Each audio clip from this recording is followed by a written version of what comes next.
नमस्कार सभी को, आपके अपने YouTube चैनल यारो एजुकेशन पर आप सभी का बहुत बहुत स्वागत। आज हम जीव विज्ञान अर्थात बायोलॉजी के बारे में अध्ययन करेंगे।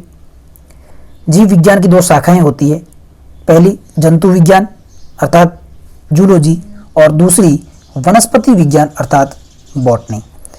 जंतु विज्ञान में जंतुओं के बारे में विस्तृत अध्ययन किया जाता है और वनस्पति विज्ञान में पौधों के बारे में विस्तृत अध्ययन किया जाता है। जंतु विज्ञान का जनक अरस्तु को कहा जाता है तथा वनस्पति विज्ञान का जनक थियोफ्रास्टस को कहा जाता है। सबसे पहले हम जंतु विज्ञान के बारे में अध्ययन करेंगे और उसके बाद वनस्पति विज्ञान के बारे में पढ़ेंगे। जंतु विज्ञान, इसमें हम सबसे पहले वर्गीकरण के बारे में पढ़ेंगे। वर्गीकी अर्थात टैक्सोनॉमी, ये जूलॉजी की वह शाखा होती है जिसमें अलग अलग प्रकार के जीव जंतुओं का नामकरण और क्लासिफिकेशन अर्थात वर्गीकरण किया जाता है। आधुनिक वर्गीकरण के जनक या father of modern taxonomy Carolus Linnaeus को कहा जाता है। कैरोलस लिनियस ने सन 1735 ईस्वी में एक पुस्तक लिखी जिसका नाम था स्टेमा नेचुरी। इन्होंने इस पुस्तक के अंदर 4000 से ज़्यादा जीवों का वर्गीकरण किया और इसी वर्गीकरण को द्विजगत वर्गीकरण प्रणाली के नाम से जाना जाता है। इनके अनुसार अगर प्राणी की बात करें तो वो दो प्रकार के होते हैं, एक कोशिकीय प्राणी और बहुकोशिकीय प्राणी। एक कोशिकीय प्राणी जो एक कोशिका से बने होते हैं एक कोशिकीय प्राणी कहलाते हैं, और जो बहुकोशिका से बने होते हैं उनको बहुकोशिकीय प्राणी कहा जाता है। इन्होंने सभी एक कोशिकीय प्राणियों को एक संघ समूह में रखा और उसका नाम दिया प्रोटोजोआ संघ, तथा सभी बहुकोशिकीय प्राणियों को 9 संघों में रखा और जिनके नाम दिए पोरीफेरा, सेलिंट्रेटा, एनिलिडा, आर्थोपेडा, मोलास्का, पारडेटा इत्यादि। किंतु इनके वर्गीकरण में भी कुछ कमियां रह गई और इनके बाद R.H.V. टेकर ने सन 1969 में पंच जगत प्रणाली प्रदान की।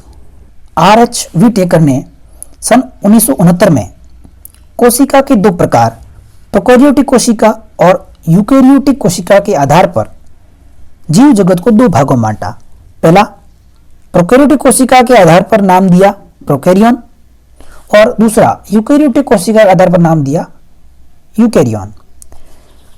प्रोकैरियन में एक कोशिकीय जीव जिनमें प्रोकैरियोटिक कोशिका पाई जाती है इनको रखा और इनको नाम दिया मोनेरा। पंच जगत वर्गीकरण का पहला प्रकार मोनेरा।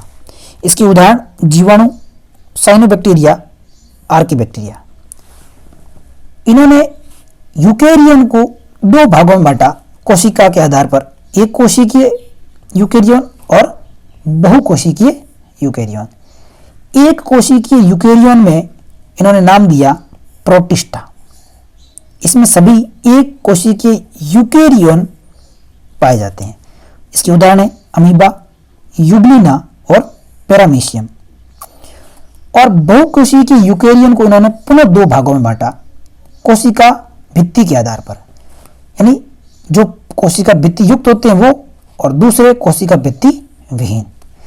कोशिका भित्ति युक्त बहुकोशिकीय यूकेरियन को इन्होंने पुनः दो भागों में बांटा प्रकाश संश्लेषण के आधार पर, यानी कोशिका भित्ति युक्त बहुकोशिकीय यूकेरियन जो है जो प्रकाश संश्लेषण नहीं करते और दूसरा जो प्रकाश संश्लेषी होते हैं।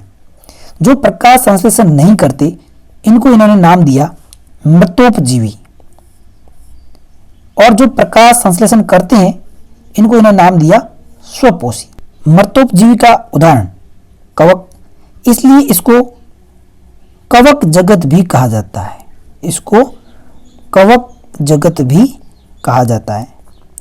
दूसरा जो प्रकाश संश्लेषण करते हैं अर्थात जो प्रकाश संश्लेषी हैं जिनको नाम दिया स्वपोषी, और इसका उदाहरण है प्लांटी अर्थात पादप, इसलिए इसको पादप जगत भी कहा जाता है। इसको पादप जगत भी कहते हैं।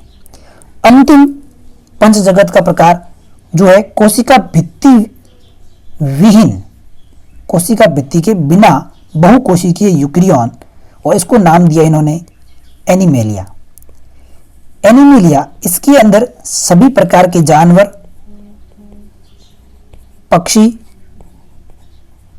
और मनुष्य आते हैं, इसलिए इसको जंतु जगत कहा जाता है।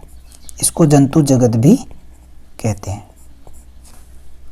इस प्रकार R.H. विटेकर ने पंच जगत प्रणाली दी, जिसमें सबसे पहला आता है मोनेरा, दूसरा प्रोटिस्टा, तीसरा मृतोपजीवी या जिसे कवक जगत कहते हैं, चौथा स्वपोषी, इसका उदाहरण है प्लांटी, इसलिए इसको पादप जगत कहा जाता है, और अंतिम है एनिमेलिया, जिसको जंतु जगत कहते हैं।